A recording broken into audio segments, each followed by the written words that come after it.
Bismillahirrahmanirrahim. Assalamualaikum warahmatullahi wabarakatuh. Sampurasun. Kumaha wartosna? Mugi sadaya aya dina lindungan Allah Subhanahu wa taala nu dipapari nikmat sehat walafiat. Amin ya robbal alamin.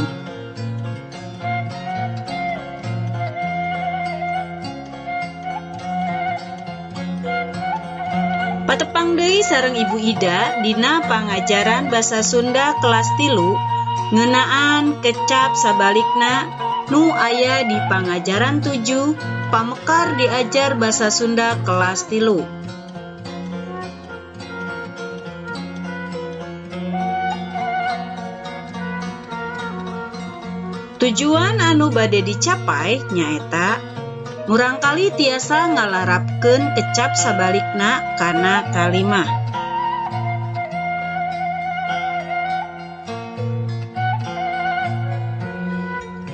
Naon nu dimaksud kecap sabalikna?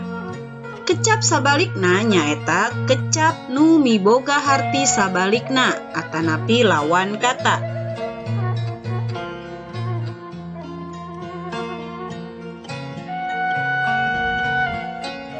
Yuk ayeuna urang tingali contoh kecap sabalikna.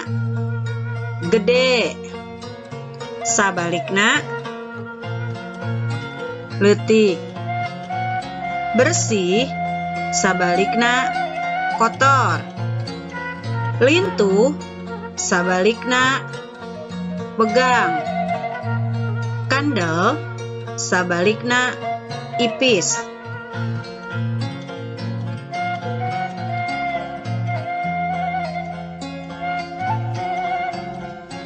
Poho sabalikna ingat. Sengit sabalikna bau.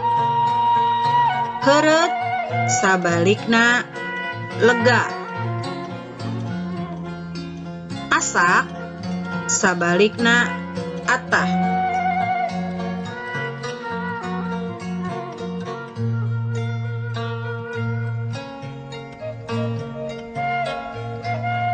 Baseuh sabalikna garing.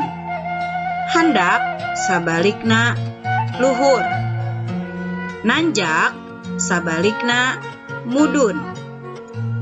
Murah sabalikna mahal.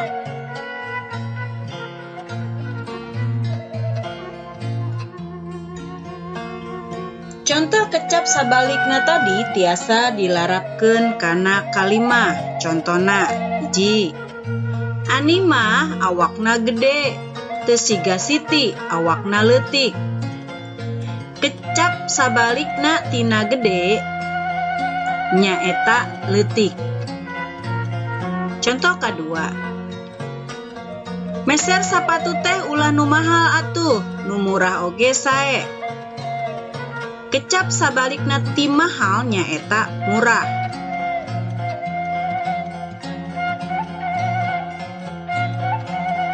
Nah, ayeuna pek ku hidep larapkeun kecap sabalikna nu tadi tos dicontohkeun kana kalimah nu merenah. Latihanana aya di Google Classroom.